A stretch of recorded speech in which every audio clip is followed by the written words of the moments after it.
Assalamu alaikum wa rahmatullahi wa barakatuh. Hope you guys are liking the fit. As you guys know, it is Ramadan, so welcome back to another vlog. This is the day in the life of a Muslim living in Dubai who's a Forex trader who socializes at the night time. So let's see what today is in store. Okay, I brought Forrest with me today. He says he's going to work hard. Yes, sir. He says he can't wait. Pay the rent.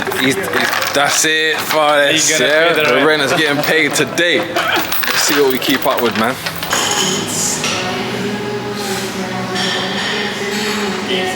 Good. Too easy. Nice. Easy down. Wow. Nice one. Wow. Nice one. Easy. Yeah. Wow. Forrest is absolutely dead. No, I'm just warming up. He says he's just warming up. I don't really know. What did I just do? 120? 120 in the chest. Come, man. It's your time. This is easy for you. Easy. You're already done 20s on each side, so we're just warming down.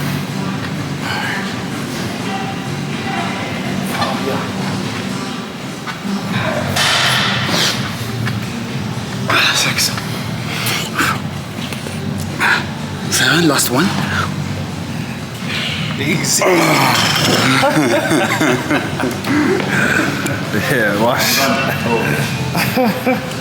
I'm in downtown right now. We're by Cafe de Paris. We're gonna go to FOMO. It's Ram out here, look. What's wrong with this guy? Man, they're fighting, Assalamu alaikum. Man, they're fighting for a car parking space, you know. Let's see what he notices, mate. Big boss. Salam. Alhamdulillah. Sure? Alhamdulillah. How are you? I'm good, bro. I'm good. Where's the free kiss? Who? مرحبا مرحبا السلام عليكم. والله السلام ورحمة الله. باشا قسط يا باشا صدق حبيبي. Say hello for YouTube. Hello YouTube. Hello. Hello. عمل الدخل. This is the guy. Assalamu alaikum, guys. This is the guy who died in the gym. That's good, yeah. We're famous. It's always nice to catch up with the guys, especially during Ramadan, because you know it's a time of year where you're meant to be around family members, and you know, to some extent, those guys are my family. I've known them for the 3 years that I've been here.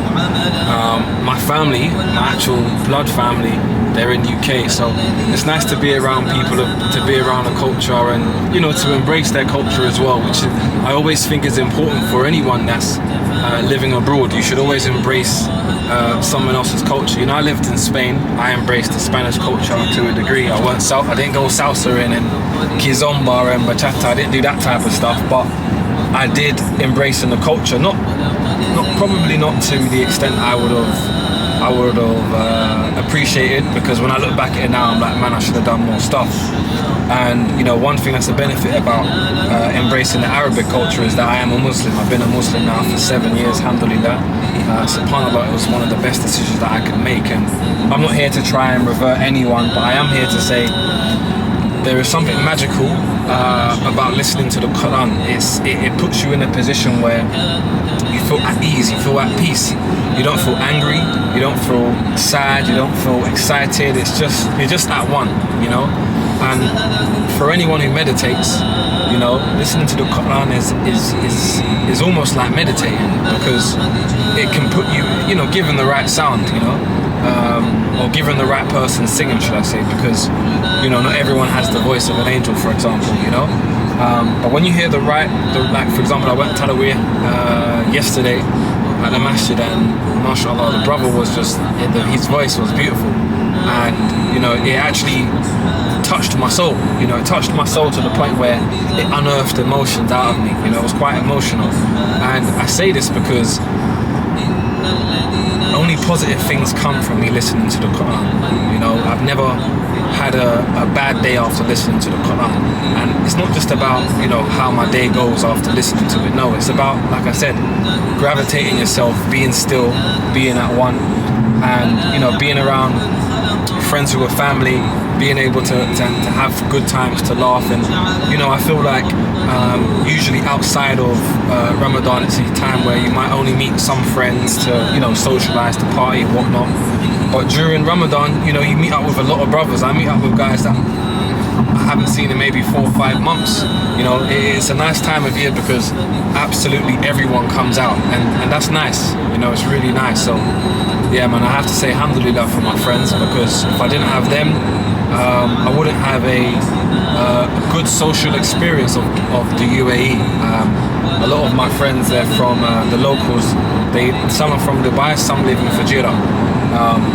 And of course, you know, that just means it's like living in Dubai is like living in, let's say, central London, and Fujairah is like living in Kent, or it's like living in you know, East London or something. So it is a different state, it's a different city, but it's just a lot more cultural. And for me, that's really important, because like I said, not only am I learning Arabic, not only am I a Muslim, but I also want to submerge myself into the environments, into the culture, because I live here and I'd like to live here for the foreseeable future, inshallah. So yeah, man, it's really nice to connect with people. And for anyone who's been thinking about moving to another country, whoever's been doubting, you know, whoever's been doubting leaving the UK, and I know a lot of you guys who watch the videos may not be from the UK, but the UK in particular, I feel like once upon a time, the UK is quite a large migrant country, especially for the Caribbean descent. You know, you had the Windrush generation, people came to UK from the Windrush, and what it really shows you is people left their country because there was more opportunity in the UK. That's really what it is here. When I think back to just parking my car at valets, you know, sometimes the people that are parking my cars, they're African, they're Indian, they're from different countries. And one time I decided to just have a conversation with the guy. I was actually on holiday here several years ago, and because I was given the valet because the guy was I was at a hotel and he worked at the hotel, so he was always taking my car every day. And one day I just said to him, bro, how much do you get paid? You know, like, is the money good? And he said, the money's not great, but the money is good. He said, it's enough for me to support my family back home and live my life here. You know, I'm living a frugal life, but I'm able to support my family. And it really rained on me that I think people in the UK are so spoiled, because, you know, I was one of them. When I was young, I used to hate going on holiday. I didn't want to leave my area, which just sounds so sad. Why would I not want to leave my area? I didn't have beef with anyone. I just enjoyed being in my so-called ends. I enjoyed playing football all the time. I didn't really want to see the world. And it's only until I lived in Madrid, it's one day it dawned on me, and I thought, wow, look at that. People are living with a lot less, but they also have a lot more. And don't let that go over your heads. People was living with a lot less in Spain, but they had a lot more. And, you know, I think in this day and age, technology has made us feel like we can't live without certain things, when in actual fact you could probably have a lot more fun if you was never introduced to those aspects, to an iPhone, to a PlayStation. You know, when I was younger, yeah, I had consoles, but I used to play outside. Now kids of today in the UK, they're not playing outside, they're online, and fair play to them, because now you can get paid to actually play games online and stream and stuff. But the point I'm trying to say is, life is about exchanging stories, memories. It's about communicating with others, embracing different cultures. Life is about learning, and I feel if you're staying still, you're denying yourself the opportunity of learning something that could potentially benefit you down the line. I know a lot of people based off of the fact that when I was young, I used to play football. And for those of you in London growing up playing football, you travel all over the country playing football. It introduced you to people maybe you still speak to several years down the line, or introduce you to people that, you know, maybe become good friends or even business partners. So it's really important to home in on exploring. You know, just because you was born in one place, don't be isolated to stay there. You know, people have left their countries and come over here to work just because they can take care of their families, right? Whereas people in the UK are either living off of benefits or doing illegal stuff just to get by, when really there's actually a lot of opportunity elsewhere that could pay you more and help actually your family back home, because that's what you're doing right now. You're supporting your family back home at times it's hard.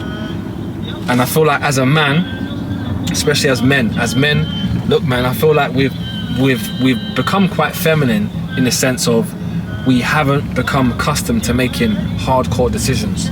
You know, when we was younger, back in the day, should I say, men had to go to war. You know, I don't think that's a comfortable decision men actively wanted to do. What man wants to leave his wife and his kids and his family? I don't think most men do. But I believe that what happened was men back then had to make these choices, right? And they had to live with them. In this day and age, we don't really live with the choices that we make. We don't really live with the choices we make. We complain, we moan, we've got social media to vent, and I feel like because we've got so much options in this day and age, right now we don't really respect the options that are non-mandatory. Right now we don't really respect the fact that we have to make decisions which you have to get on with, that are cruel, that are going to be against the grain. You know, moving to another country, not speaking the language, it's not easy. I went to Spain, I didn't speak a word of Spanish. I used to jump in a car, ask them to go to the end of the road, I'd end up on the motorway.